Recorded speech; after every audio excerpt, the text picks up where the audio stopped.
Greater Bangladesh নামে বিতর্কিত একটি মানচিত্র নিয়ে উদ্বেগ প্রকাশ করেছে ভারত। এ বিষয়ে লোকসভায় সরাসরি প্রতিক্রিয়া দিয়েছেন দেশটির পররাষ্ট্রমন্ত্রী এস জয়শঙ্কর। তিনি জানিয়েছেন, ভারতের জাতীয় স্বার্থ ও নিরাপত্তার প্রশ্নে নয়াদিল্লি বাংলাদেশের ওপর নিবিড়ভাবে নজর রাখছে। অধিবেশনে বিজেপির এক সংসদ সদস্য বলেন, সম্প্রতি ঢাকা বিশ্ববিদ্যালয়ে সালতানাত-ই-বাংলা নামের একটি ইসলামপন্থী গোষ্ঠী একটি মানচিত্র প্রকাশ করে, যেখানে ভারতের পশ্চিমবঙ্গ, আসাম, ত্রিপুরা, মেঘালয় সহ কয়েকটি রাজ্যকে বাংলাদেশের ভূখণ্ড হিসেবে দেখানো হয়। এই গোষ্ঠীর সঙ্গে তুরস্ক ভিত্তিক এনজিও তার্কিশ উইথ ফেডারেশন এর সম্পৃক্ততার অভিযোগও তোলা হয়।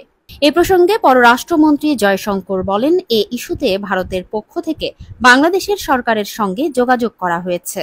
বাংলাদেশের সরকারি ফ্যাক্ট চেক প্ল্যাটফর্ম বাংলা ফ্যাক্টের বরাতে জানানো হয়েছে, 2025 সালের 14 এপ্রিল পয়লা বৈশাখ উপলক্ষে ঢাকা বিশ্ববিদ্যালয় ক্যাম্পাসে একটি ইতিহাস ভিত্তিক প্রদর্শনী হয়েছিল।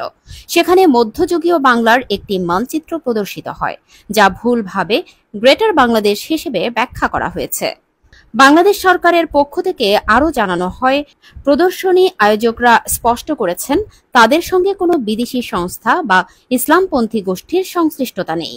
এছাড়া সালতানাত-ই-বাংলা নামের কোনো সংগঠন বাংলাদেশে নেই বলেও সরকার নিশ্চিত করেছে। জয়শঙ্কর বলেন, ভারতের অভ্যন্তরীণ নিরাপত্তা ইস্যুতে বাংলাদেশকে ঘিরে তারা বাড়তি সতর্কতা অবলম্বন করছে।